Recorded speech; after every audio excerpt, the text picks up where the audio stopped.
Greetings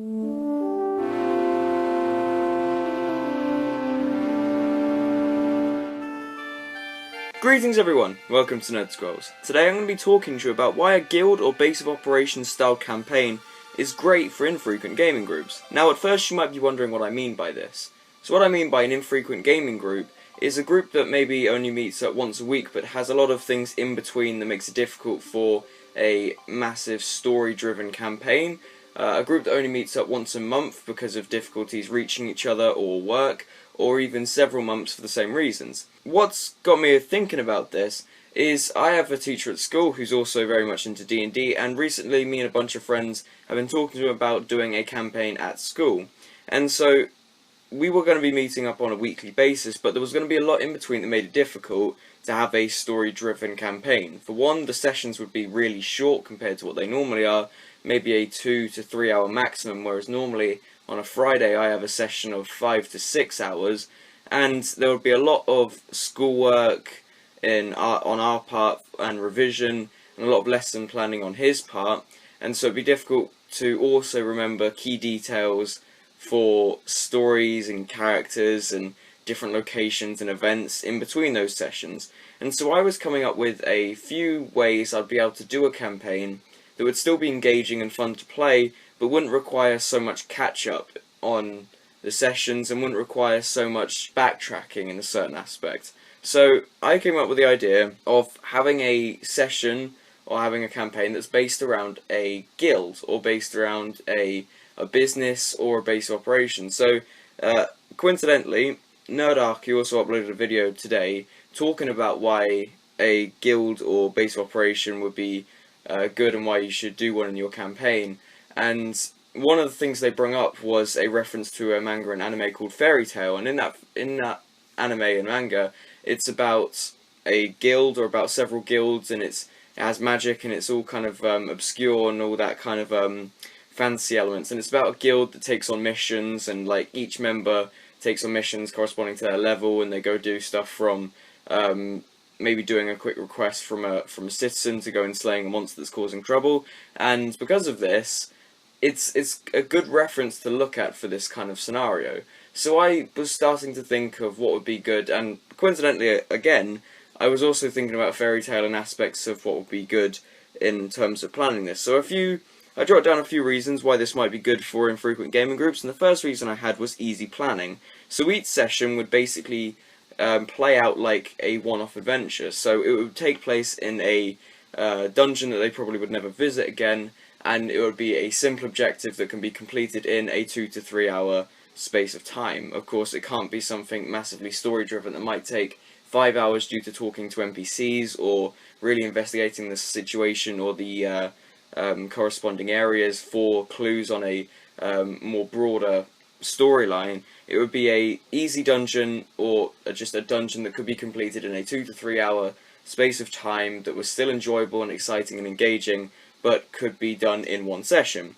And this is a good scenario. So if we go for the scenario, you're working for a guild, and in that weekly session you get given the objective having to go into a cave and clearing out a horde of monsters that have been sending search parties or been sending scavenging parties occasionally, and they've been getting closer and closer to the village you're living in, and because of that you've been tasked with going out and clearing it out.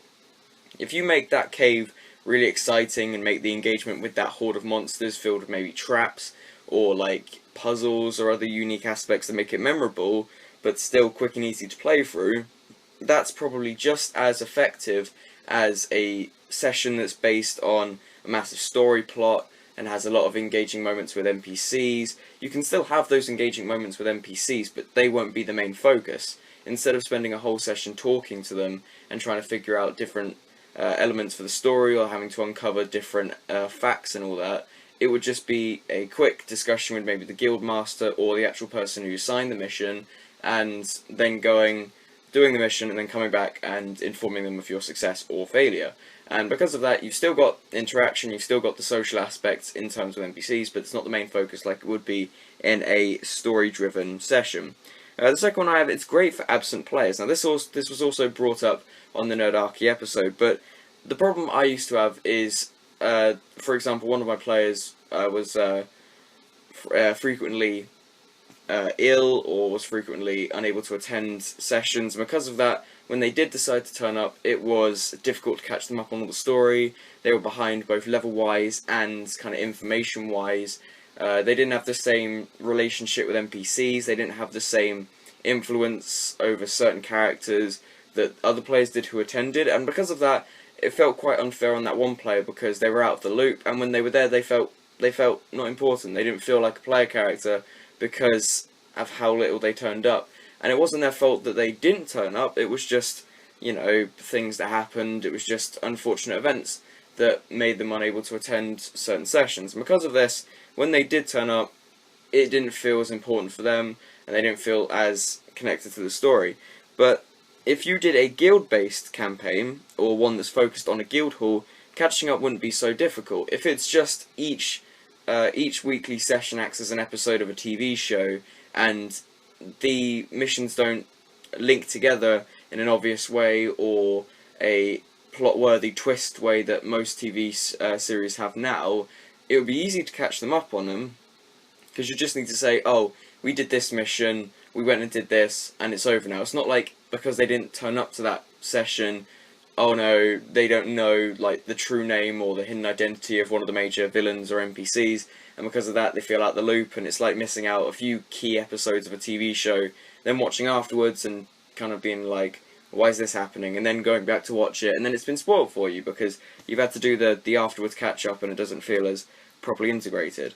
But this would be great because you can literally just say, this was the mission summary, oh, I'm all caught up now, let's move on. And because of that, it saves the DM a lot of stress, and it saves both the player who is absent and the other players a lot of stress, because they don't have to worry about someone being caught up, and they don't have to worry about missing out on a lot.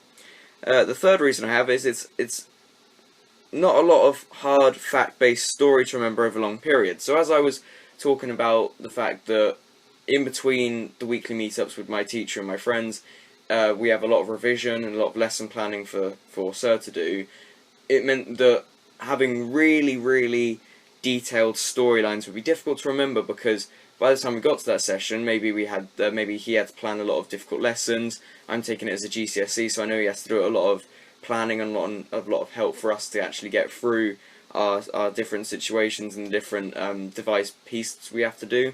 And for my friends and I, we do have to do a lot of revision, we have to get through a lot of schoolwork, and we have to do homework and all that. So there's a lot in between. It doesn't really give us chance to sit back and kind of think about the campaign and think about all the difficult things that appeared in it and all of the facts and the key names. So if we've got a massive list of NPC names, locations, key events, villain details, all the villains all of the villains' allies and everything, it's difficult to then come to that session still remembering everything.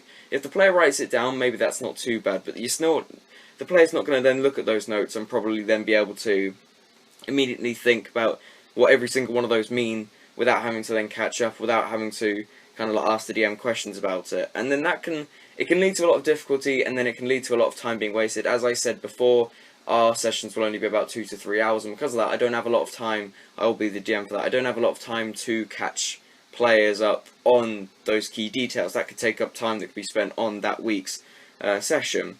And because each one would just be a mission, so with the Guild Hall campaign, it would just be each one is a mission. Because of that, that's quick, easy, and simple to do.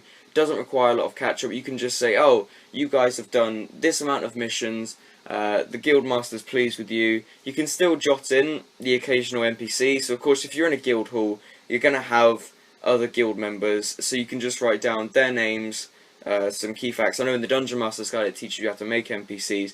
It just says, here's their name, a defining quality, this is their strongest attribute, this is their weakest one, so they're physically strong, and their appearance is a very strong character. Maybe they're a bit unintelligent, or maybe they're not the wisest of people, but there you go. That's just do a bunch of those, and then you have characters that are frequently appearing are the guild members.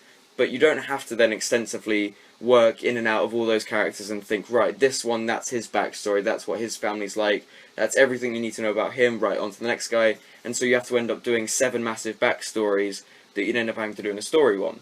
Just a few key details, and then that's it for NPCs. And then they can frequently meet up with those, build up relationships, and then that's still getting the social aspect, as I mentioned before, still getting the social aspect that they would want from a campaign. It's more story driven, but without all of the hassle of that, and without all of the massive story remembering elements that you need to do in a normal campaign. I know it kind of seems like in this I'm trying to be more biased towards guild members, but or guild hall campaign styled campaigns anyway. That was a just jumble of English, and it's just for my current situation. I have 3 campaigns going on right now, or 3 once I start this guild one. I have my D20 future campaign that I've got that's a 5e conversion that someone made online, and we're doing that on a Friday. On a Saturday we're actually doing the Adventures of Middle-earth campaign, and I also did the first look, first impressions video before. You should definitely check that one out, because I actually go through all of the book, and that we're actually doing our first attempt at a campaign from that book.